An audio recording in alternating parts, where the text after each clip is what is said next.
My friends, may peace be with you. May peace be with you. And let's just do that one more time, because it has been a week, hasn't it? It's been a really heavy week. Ever since we got the news about the unmarked grave outside of Kamloops near that residential school full of 215 indigenous children. 215. Ever since we got that news, our world, our lives, our country has been rocked. The curtain has been pulled back, and we've seen what's there. We've seen the racism for what it is. And we can no longer hide it. We can no longer tolerate it. We can no longer dismiss it. But we now see what people have always seen and what others have always had to struggle with. And pulling back that curtain, truth, as it often does, it's left us shook. It's left us feeling a little chaotic, a little ungrounded, a little unsure of what to do and where to go next. And so before we get into anything this morning for our Sunday service, we're going to start where we always should start when we're feeling shook, when truth rocks us, when we don't know where to go. We begin with a breath.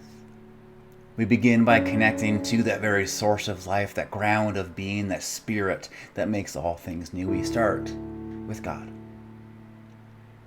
And so as we head into our service, we're going to begin with a meditation.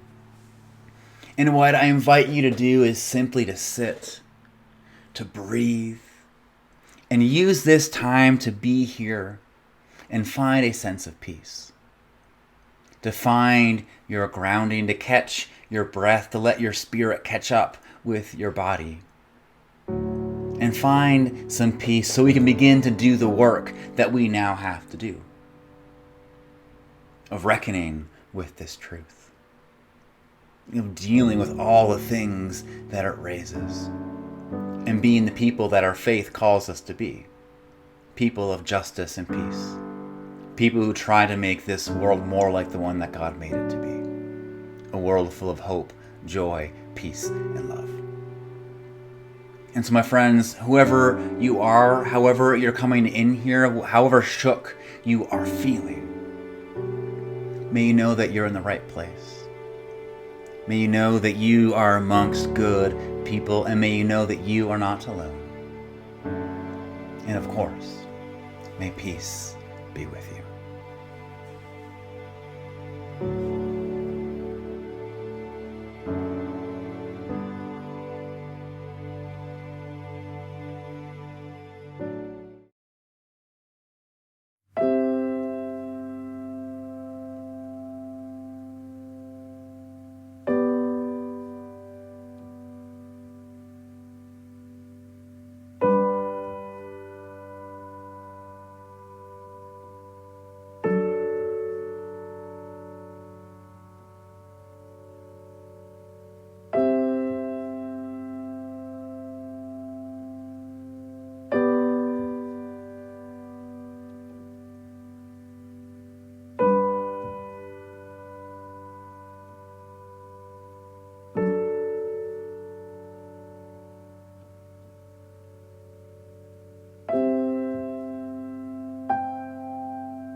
Christ before me, Christ behind me, Christ above me and below.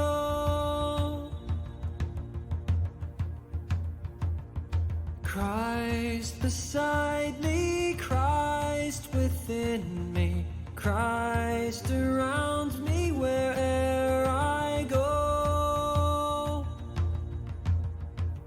Everything is sacred, everything is blessed, everyone made worthy to find their holy rest. Everyone belongs here, everyone is loved. Every life that's failing, grace will lift above.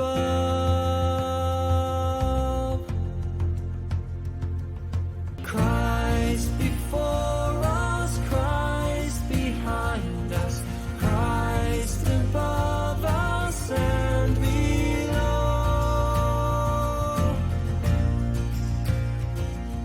Christ beside us, Christ within us, Christ around us wherever we go. Everything is sacred, everything is blessed, everyone made worthy to find their holy rest. Everyone belongs here, everyone is loved. Every life that's failing, grace will lift above. Everything is sacred, everything is blessed, everyone made worthy to find their holy rest. Everyone belongs here, everyone is loved. Every life that's failing, Christ will raise us up.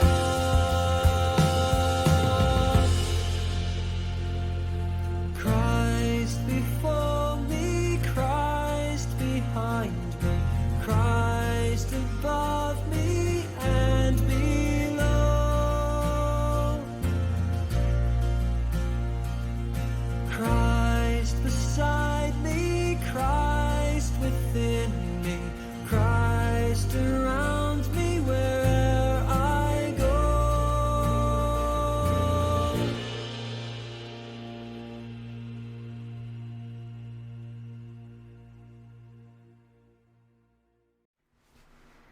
And so, my friends, knowing that God is all around us, welcome to our Sunday service. My name is Nick. I am the minister here at Red Deer Lake United Church, and we are an affirming church that gratefully gathers on Treaty 7 land. And what we are all about is finding in the way of Jesus this new way of being human and alive in this world. This way that's connected with God, each other, and ourselves. This way of life that's rooted in those holy, life-giving, and beautiful things like compassion, hospitality, justice, community, spirituality. This way of life that transforms us so we can go out and transform the world, turning it into a world where everybody has enough and everyone has a place. That is who we are. That is what we are all about. And I am so glad that you are with us today for our Sunday service. We are a community that believes in a God of extravagant and indiscriminate love. So know that whoever you are, wherever you come from, whatever your story is, whatever you're bringing in with you, know that you're welcome here. Know that there is room for you here. Know that you belong here. And we are just so thrilled that you are part of our community today. Thank you for being a part of that. And let's take some time to check in. If you are watching this live on Sunday, I invite you now to go and find the comment box on your screen. It's going to be somewhere like over here. Where's it going? Yeah, over there somewhere.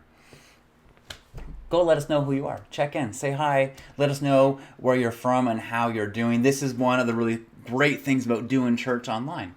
We can be together even though we are apart.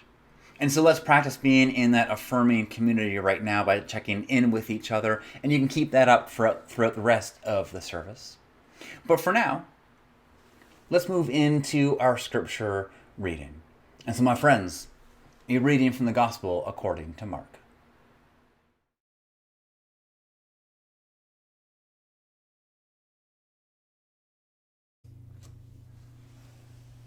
Then Jesus went home. And the crowd came together again so that they could not even eat. When his family heard it, they went out to restrain him, for the people were saying, he's gone out of his mind. And the scribes who came down from Jerusalem said, he has Beelzebul, and by the ruler of the demons he casts out demons. And Jesus called to them, and he spoke to them in parables, saying, how can Satan cast out Satan? If a kingdom is divided against itself, that kingdom cannot stand. And if a house is divided against itself, that house will not be able to stand. And if Satan has risen up against himself and is divided, he cannot stand, but his end has come. But no one can enter into a strong man's house and plunder his property without first tying up the strong man. Then indeed the house can be plundered.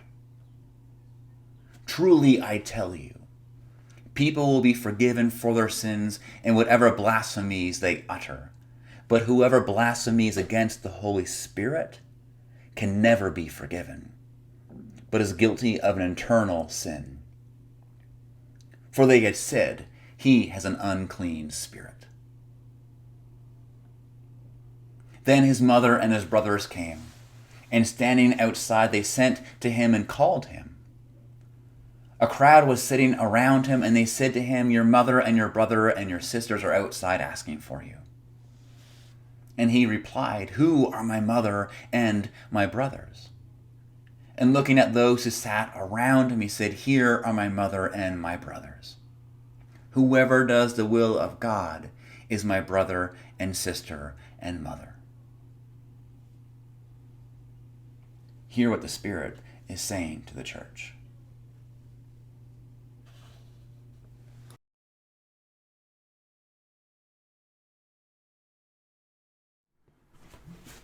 So what do we do with that? Right? What do we do with that? And by that, let's just be all on the same page here. By that, I don't mean the entire story, as great as it is. By that, I mean the fact that there is something that is unforgivable. There's an unforgivable sin. I mean, as cool as that sounds in Harry Potter, when it comes to our faith and our spirituality, when it comes to Jesus saying it, not so cool, right? It's a little scary. I mean, there is something that is unforgivable. There is something that love isn't big enough to cover. There is something that grace doesn't have an insurance policy covering. There is something that if we do it, God's just like,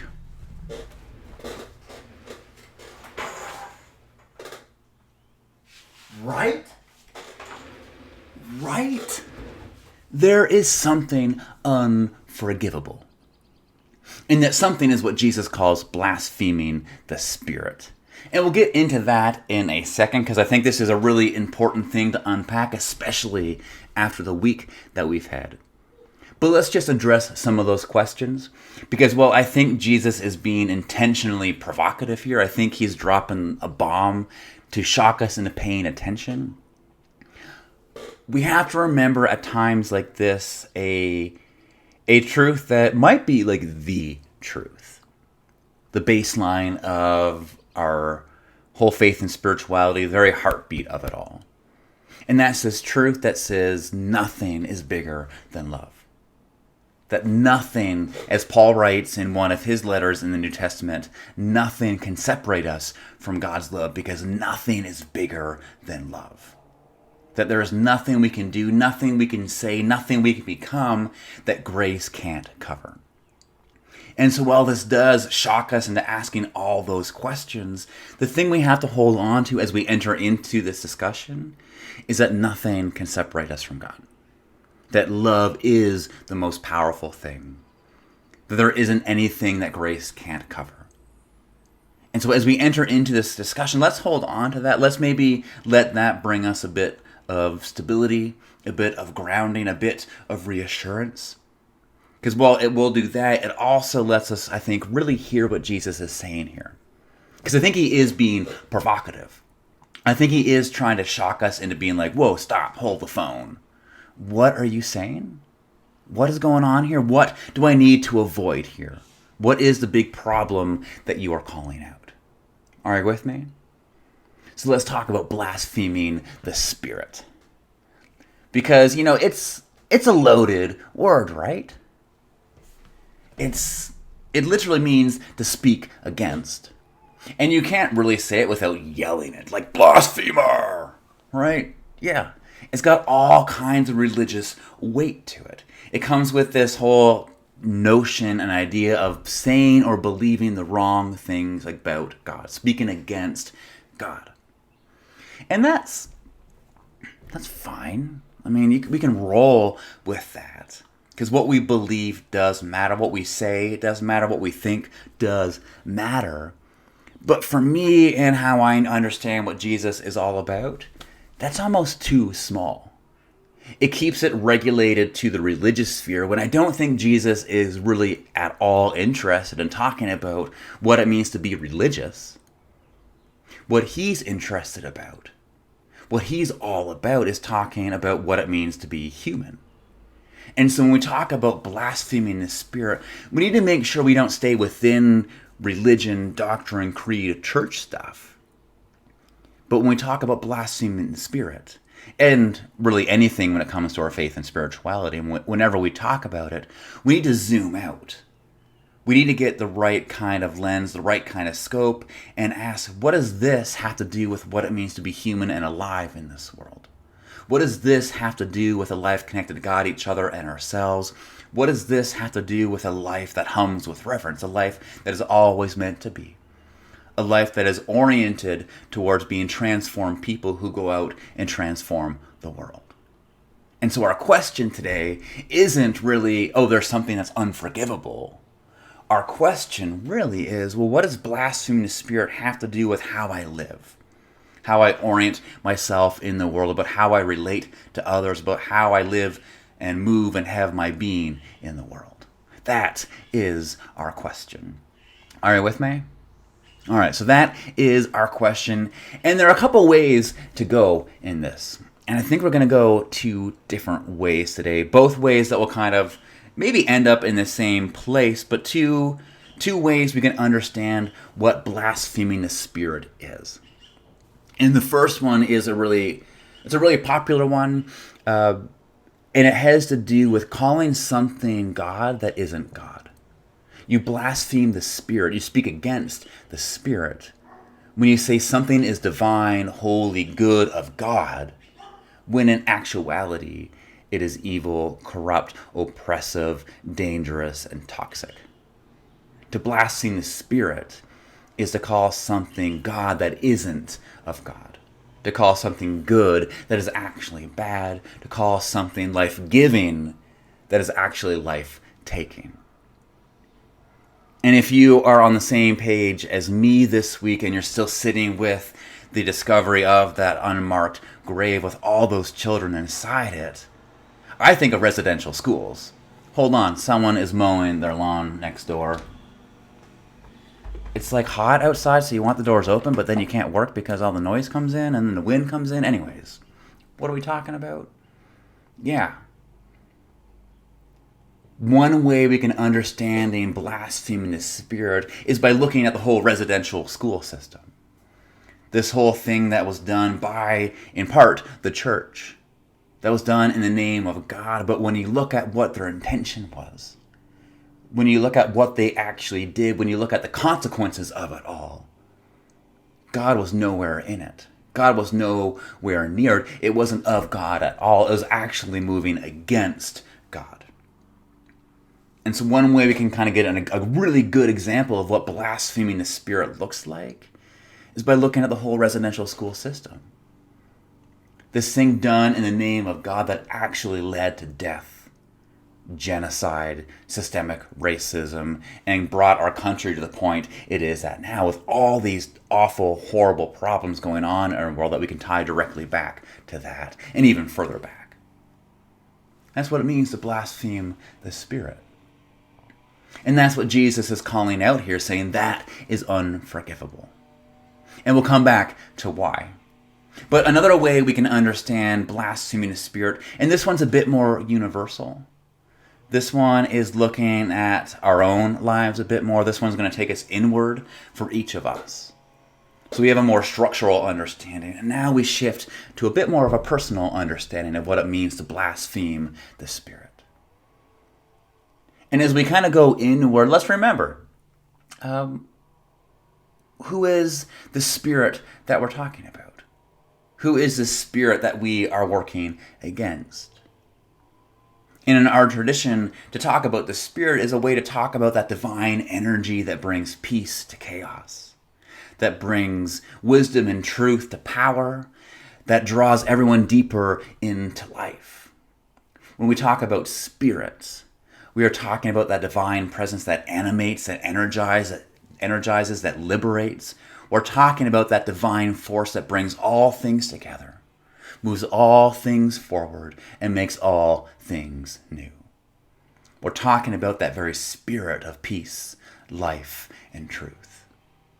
So that is a spirit that Jesus is talking about. That is the spirit that we have to think about right now. And to blaspheme that spirit, to speak against that spirit. One way to think about this is to be actively against peace, truth, and life. It's to be actively against peace, truth, and life. It's not only to cause chaos, but it's to resist peace.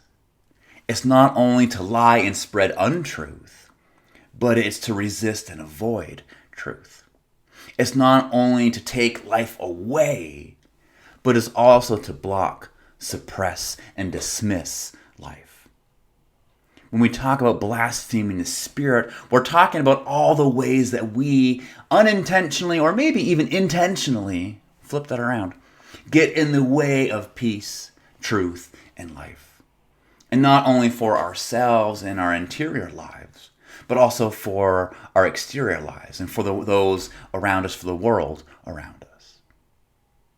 The ways that we blaspheme the Spirit, that we get in the way and speak against that Spirit, are all the ways that we actively block and get in the way of peace, truth, and life. Are you with me? Are you with me? And so we kind of have those two examples going on. And now we have to ask the question of, why is Jesus coming so hard against this? Why would he choose this one thing to say this is the one that is unforgivable? Why not murder? Why not things like rape? Why not things like genocide? Why not these awful, tragic, evil things? Why does he choose this one, this more cryptic one, to say that this is the one thing that will separate you from God? This is the one thing that will make you unforgiven, that grace can't cover, that love's not big enough to cover. Why blaspheming the Spirit? I wonder if Jesus says this is the one thing that's unforgivable because he knows how the Spirit moves. He knows through whom the Spirit moves. Because one of the confusing, beautiful, amazing, but even scandalous aspects of our faith is this idea that, while God is apart from us, God chooses to move through us. God chooses to move through us through that spirit of peace, truth, and life. And the moment we stop that spirit from moving, the moment we blaspheme and speak and work against that spirit, is the moment that God's presence cannot be in the world. Is the moment that God stops being active in the world. Is the moment that we take this thing that God created and remove the divine from it. I wonder if that is why Jesus comes so hard against blaspheming the Spirit, because this is how we block God from being active in our lives and world. Because that Spirit moves through us, and to blaspheme it, to say this is of God when it's not, or just to block it in particular, that's when we remove God's presence from the world. That's when we say, nope, God, we don't need you here, we got this. And Jesus knows how dangerous that is. He knows that will stop us from becoming more than what we are.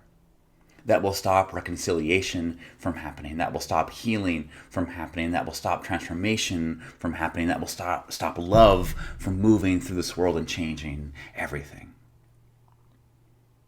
I wonder if that's why he comes so hard against it. And he says what he does as a way to open our eyes to this thing that we all do. Because for an unforgivable sin, it sure is a popular one, right? Yeah, I think we all blaspheme the Spirit. I think we all get in the way of the Spirit moving in our lives and world. It's whenever we choose to resist truth. No, I don't want to hear that. No, I'm comfortable. Don't rock my boat. That's when we blaspheme the Spirit. Whenever we choose not to forgive, not to reconcile, not to let go, that's when we choose to remain apart instead of coming together. Whenever we choose not to support people who have less than us. Whenever we choose not to fix broken and corrupt systems, that's when we say, nope, sorry, Spirit, we don't want you here. That's how we block God from moving in the world. We all do it. And I think what Jesus is drawing our attention to is all the ways we do it and say, hey, what you're actually doing is stopping the Spirit from moving. You're blocking people's access to God. You're not letting us create that world that God wants us to create.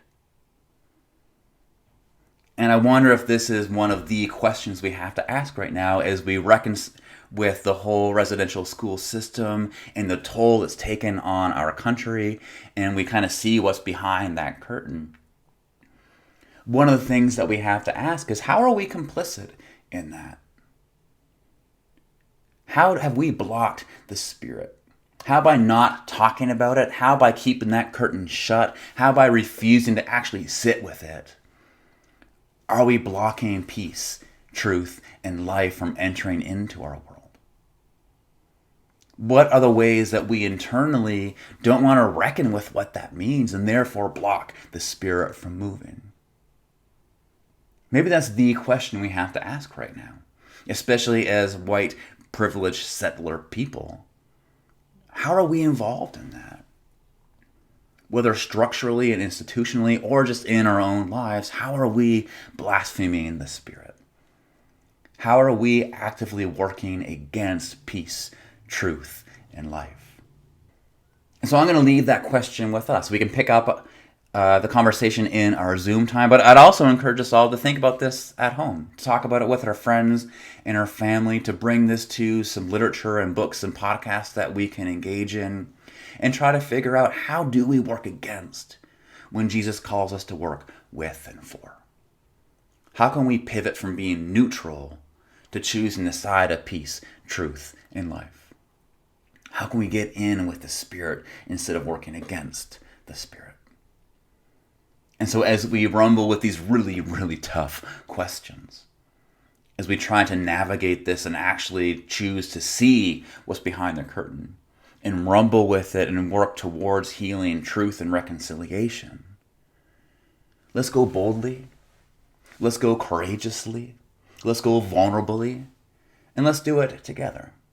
Knowing that this is a conversation we have to have together, and knowing that God is with us. And so, my friends, as we enter into these really tough conversations, but knowing this is the work, this is the life that Jesus calls us into, may grace and peace be with us.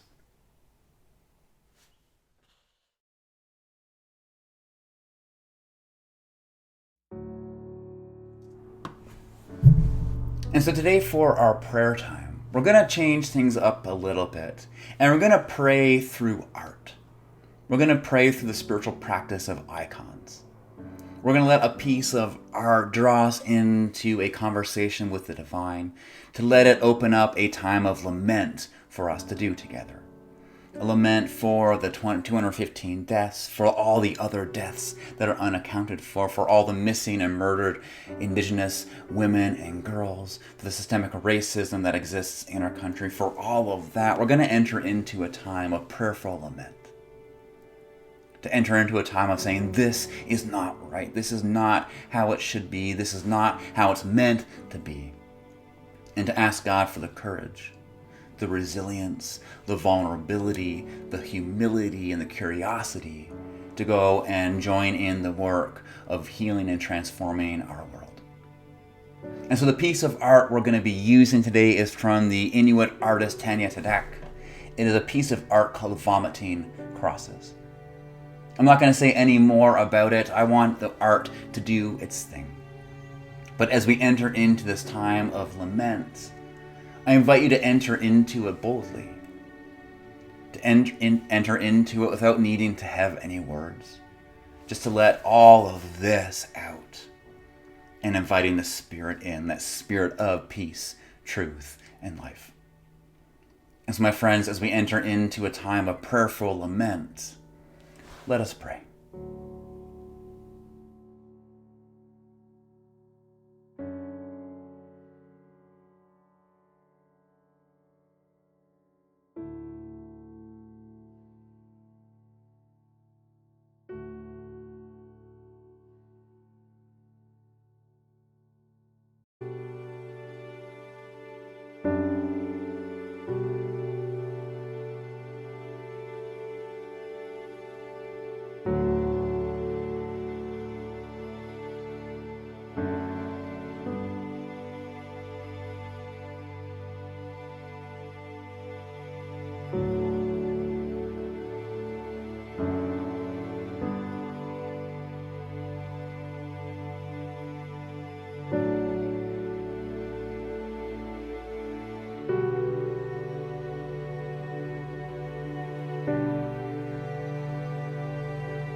And so, Spirit, these are our laments. These are our cries of heartbreak, of sadness, of shock, of anger, of injustice. These cries that say, this is not how it should be. This is not right. This is not of God. This is not of the Spirit. May you hear these laments, and may you bring comfort. May you bring companionship. May you bring some healing. And may you bring some hope. And may we be a source of that hope. May we be finally those to say enough, who keep the curtain pulled open and stare at this truth and say, this is not right. Let's do something about it. And we move forward with conviction, with courage, with humility. And we do that work of healing, of peace and justice, having said yes to your Spirit that makes all things new.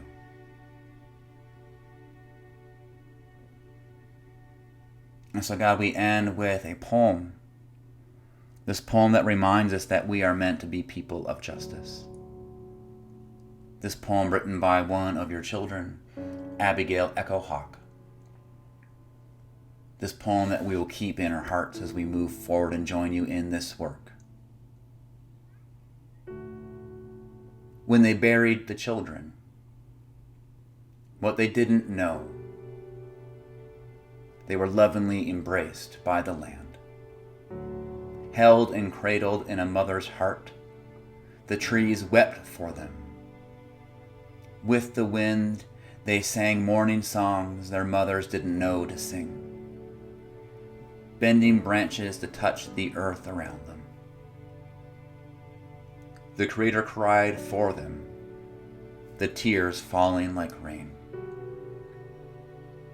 Mother Earth held them until they could be found. Now our voices sing the morning songs, with the trees, the wind. Light sacred fire, ensure They are never forgotten as we sing justice.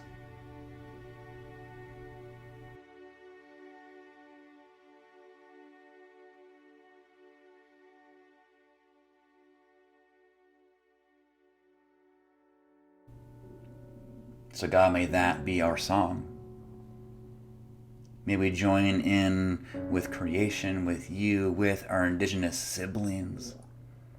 May we sing the song of justice, knowing that is a song that Jesus has taught us to sing. That is the essence of this prayer that he taught us to pray. And God, we sing it together now.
And so, my friends, that is everything for this week. Thank you for being here. Our hope and our prayer is that you're leaving having experienced some peace. Not this sense that everything is going to be fine, that there's no conflict at all, but a sense of peace within it all. Maybe a sense of direction, a sense of witness and forness, this sense that you know the work that you have to do, so you feel the ground underneath your feet. You see the road ahead of you, and you know what your role is. You know what you have to do to go out and be caught up in that spirit of peace, truth, and life, not to work against it, but to work with and for it. And so as you head out of here, a couple things before we offer you a blessing. If you want to continue this conversation, if you are looking for an affirming community to be a part of, we're going to go jump on Zoom. The link is below in the description, so click on that. That will take you to the Zoom call, and we're going to have some good conversations. We're going to be in community, and we'd love for you to join us there, even if you are brand new. If you are looking for some things to be a part of, if you're looking to grow in your own spirituality, if you're looking to join something like the music program, if you want to sing and offer your gifts there, we would love to have you. You are more than welcome. Again, go find the Contact Us button down below and let us know what you're looking for. Take a look at our website, check out our socials, and get in on something that will be life-giving to you.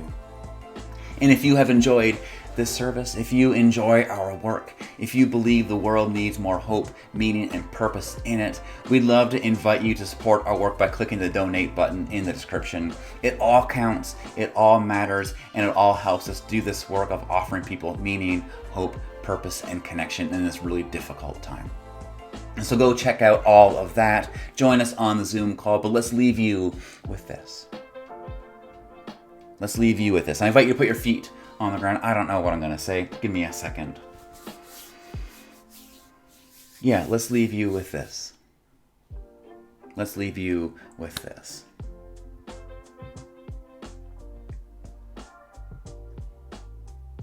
We each have a choice. We each have a choice. We can be for something or we can be against something, because there is no middle. There is no neutral when it comes to peace, truth, and life. And the invitation that God opens up to us is to be with and for peace, truth, and life, to be caught up in that spirit that is trying to make all things new through us. And so as we leave here today, let us say yes to that. Let us do that hard work of opening up room for that spirit to enter into us, to transform us, and bring us into the work that God is doing in this world. This work of renewing, repairing, reclaiming, making all things like they were meant to be from the very beginning. So may we each, as we leave here, find the courage, the vulnerability, the humility, the patience, the perseverance to enter into that work. To say yes to that spirit, to let her move through us so we can make this world one where everybody has enough and everyone has a place. So my friends, may you go in peace, may you go in love, may you go and do it loudly. And to that, we all say, Amen.